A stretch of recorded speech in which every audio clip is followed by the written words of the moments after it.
just feeling off about something the other person said. Just one little thing they said struck a chord with me. As a person of color, I experience these conversations almost daily.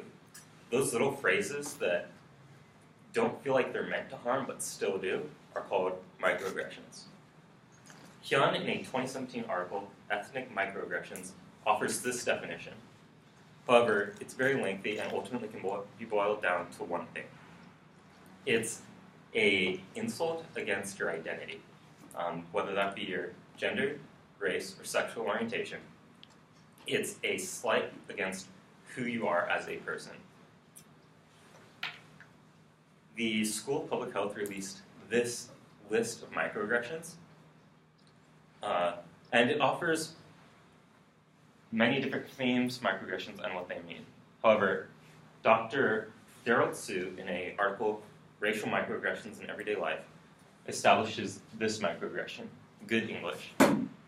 Oftentimes, a second or third generation Asian American is asked, hey, how do you speak English so well? Or, wow, you speak really good English. These are people that have grown up in the States, grown up in America, and spoken English all their life. And some random person comes by and says, wow, you speak really good English, almost making them feel like an intruder in their own home, making them feel like an outsider. Microaggression I face in my everyday life is wearing backpacks in stores. You see, I'm not allowed to wear backpacks in stores because whenever I do, I'm followed around by security. Because I wear a backpack in a store, they automatically assume that I'm a thief. They automatically assume because of my age, my complexion, I am putting things into this backpack, and that's the only reason why they bring me into the store, not because I have a sweater they didn't want to tie around my waist. However, these microaggressions go beyond just our day-to-day interpersonal reactions. Many of you may recognize this quote, "You play ball like a girl." This is from the movie The Sandlot, and they say this against this rival team in this little insult war they have. And as soon as they say this, everybody goes silent, and the other team scurries off with their tails between their legs. But what makes this phrase so insulting? Kaskin, in a 2016 article, Females in Sports, delves deeper into this idea of you play ball like a girl, or you throw like a girl. Essentially, it's a microaggression that was built up at such a young age, on the playing field or on the baseball diamond, that it impacts the individuals that are affected for the rest of their life. For example, when a sports coach says, hey, if a girl scores a point, it's worth 2 points rather than the normal one. Although at the time it might just seem innocuous and innocent, it's subtly planting the seed into these young women's heads that they're physically inferior to men. This goes beyond the playing field, as I said, and it extends to every single aspect of their lives. Whether it's from just thinking they're physically inferior to men or going on beyond and having them subconsciously limit their expectations on what they can achieve just because somebody in their young age said that they couldn't do it.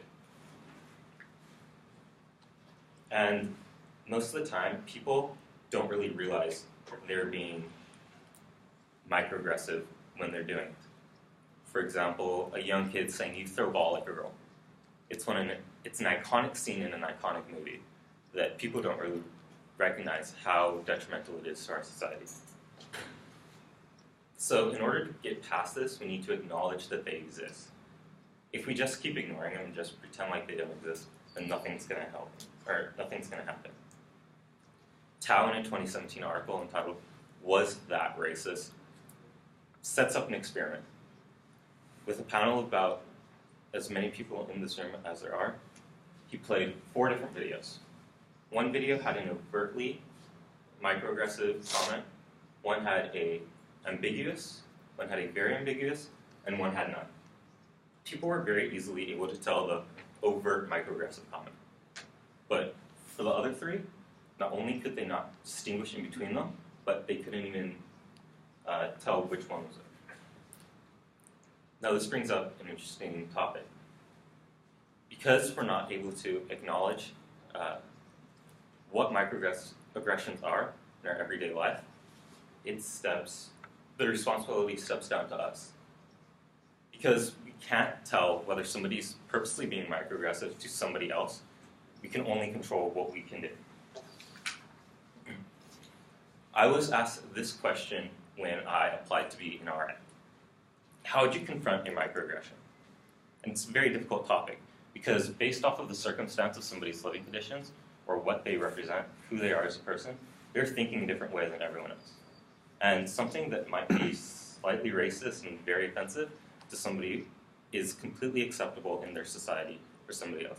This is a major topic major conflict we run into at colleges just because there's so many different people from so many different walks of life congregating to one place. And it came down to talking with the person. And you want to understand where they're coming from in their life. What makes them think that way? Why would they say something like that? Once you can establish that ground rule, establish that base where you guys can both vote up on, you can then engage in that conversation and say, hey, look, this is how I feel about that statement. Like, it's not that cool. It's rather offensive. And you have to understand that people are trained to think a certain way from the moment they're born. Like I said earlier with the females on playgrounds example. Although it's not meant to make them seem like they're inferior to men, by saying that you throw like a girl or you play ball like a girl, it's alluding to that issue. And it's just small things like that that build up over time that eventually shape a person's personality characteristics and biases. And you have to understand where they're coming from in order to better understand how to deal with the situation. And this is a topic that needs work because people are severely impacted by this every year. I recognize I'm lucky, and although I'm still a minority, I'm still cis, male, and straight. The LGBTQ community has it among the worst. For example, not only do they have to deal with that peer-to-peer microaggressions, everywhere they go, they're being treated like a minority. They are pointed out their flaws. But generally in these families, if they're not supported, they have to go back to their families where they're treated with the same microaggressions. It's just a never-ending cycle for them, causing them to develop mental health issues and to not feel confident about their identity. So in order to combat this, we need to take a step back, look at our life, look at our interactions, and look at our lives. Because ultimately it starts with us and what we can do. Something that Wong, in a 2014 article for the Journal for Youth and Adolescence, coins is the term of cultural humility. It's great to be proud in who you are and what you represent, but you shouldn't enforce that on other people. They have just as much of a right to be proud of who they are as you do. And in the future, I want to be able to wear my backpack in a store. I want to be able to hold my girlfriend's hand without people giving us a side eye. I want to be able to hang out with my friends without a cop staring at us from across the park. And by practicing cultural humility and acknowledging that these microaggressions exist, we can take one step closer to that happening.